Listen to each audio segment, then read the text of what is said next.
కాబట్టి నాకు వరం ఉందిలే అంటే వరం పరిచర్య అవసరానికి మాత్రమే ఉపయోగపడేది తప్ప నీ ఆత్మీయ జీవిత బలాభివృద్ధికి నువ్వు దేవుణ్ణి ఖచ్చితంగా అడిగి ఆత్మను పొందుకోవాల్సిందే, శక్తిని పొందుకోవాల్సిందే. దానికోసం సపరేట్గా నువ్వు దేవుణ్ణి ఆశ్రయించాలి. అది విషయం.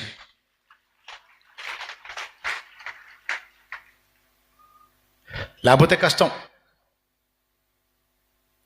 కాబట్టి నువ్వు తొట్టుపడ్డప్పుడల్లా నిన్ను నువ్వు శపించుకోవటం, తిట్టుకోవటం, దూషించుకోవటం, నిందించుకోవటం కాదు. లోపాన్ని గుర్తుపట్టి ఆ లోపాన్ని భర్తీ చేయాలి. అది దేవుడు కోరుతుంది. దేవా, ఎందుకు జయించలేకపోతున్నాను దేవా? నా తోటి పరిశుద్ధులు అన్ని జయించి ఉండగలిగినప్పుడు, వాళ్ళంతా నిగ్రహించుకున్నప్పుడు నేనెందుకు ఉండలేకపోతున్నాను తండ్రి అని దేవుని ముందు కూర్చోవాలి. దేవుడు చెప్పాడు, నా ఆత్మ చేతనే వాళ్ళు అలా నిలబడగలిగారు. అట్లయితే